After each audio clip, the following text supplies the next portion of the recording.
Clip number 409۔ اس clip میں آپ سورہ انفال کی آیت نمبر 42 سے 43 تک کی تلاوت، ترجمہ اور تفسیر قرآن صراط الجنان سماعت فرمائیں گے۔ بسم اللہ الرحمن الرحیم۔ ترجمہ، اللہ کے نام سے شروع جو نہایت مہربان رحمت والا ہے۔ اذ انتم بالعدوة الدنيا وهم بالعدوة القصوى والركب اسفل منكم ولو تواعدتم لاختلفتم في الميعاد ولكن ليقضي الله امرا كان مفعولا لِيَهْلِكَ مَنْ هَلَكَ عَنْ بَيِّنَةٍ وَيَحْيَى مَنْ حَيَّ عَنْ بَيِّنَةٍ وَإِنَّ اللَّهَ لَسَمِيعٌ عَلِيمٌ۔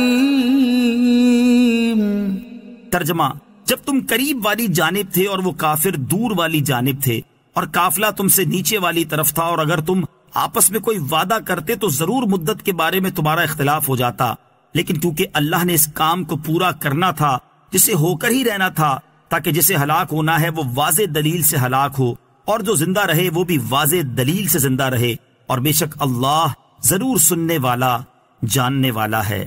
اذ انتم بالعدوة الدنیا، جب تم قریب والی جانب تھے۔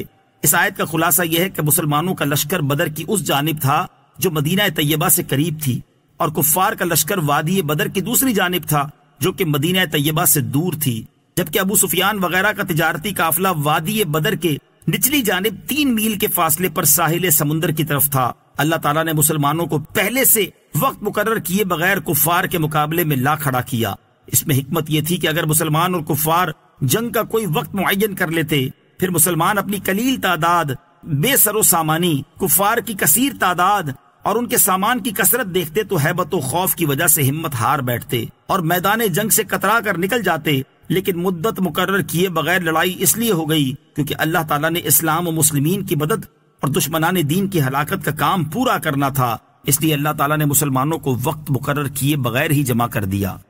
لِيَهْلِكَ مَنْ هَلَكَ عَنْ بَيِّنَةٍ، تاکہ جسے ہلاک ہونا ہے وہ واضح دلیل سے ہلاک ہو۔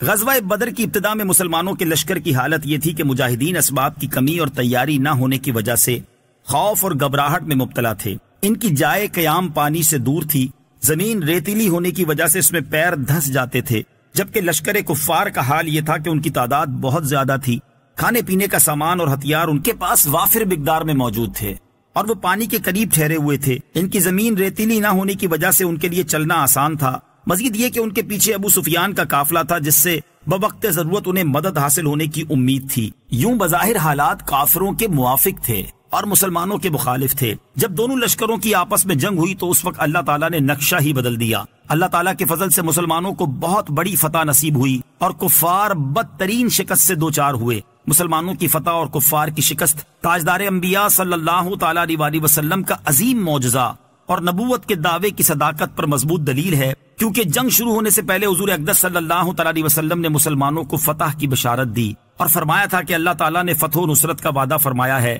نیز مسلمانوں کو نبی اکرم علیہ الصلوۃ والسلام نے فتح کی بشارت اس وقت دی جب ظاہری اور مادی طور پر مسلمانوں کی فتح کے کوئی آثار نہ تھے۔ یوں بدر کی فتح سے نبی آخر الزمان صلی اللہ تعالیٰ علیہ وسلم کی نبوت کی سچائی ظاہر ہو گئی اور اسلام کی صداقت پر مضبوط دلیل قائم ہو گئی۔ اس لیے اللہ تعالیٰ نے ارشاد فرمایا کہ اب جو کفر اختیار کر کے ہلاکت میں پڑے گا تو دلیل قائم ہونے اور حجت پوری ہو جانے کے بعد ہلاکت میں پڑے گا، اور جو اسلام قبول کر کے زندگی حاصل کرے گا تو وہ دلیل قائم ہونے کے بعد کرے گا۔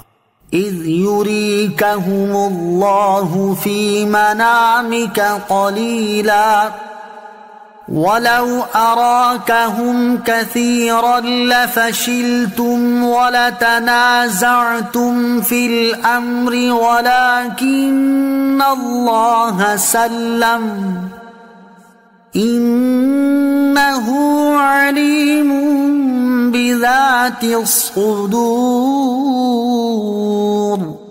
ترجمہ، اے حبیب یاد کرو جب اللہ نے یہ کافر تمہاری خواب میں تمہیں تھوڑے کر کے دکھائے اور اگر وہ ان کو زیادہ کر کے تمہیں دکھاتا تو اے مسلمانوں تم ضرور بزدل ہو جاتے اور تم ضرور معاملے میں اختلاف کرتے، لیکن اللہ نے سلامت رکھا، بے شک وہ دلوں کی باتیں جانتا ہے۔ اذ یریکہم اللہ فی منامک قلیلا، اے حبیب یاد کرو جب اللہ نے یہ کافر تمہاری خواب میں تمہیں تھوڑے کر کے دکھائے۔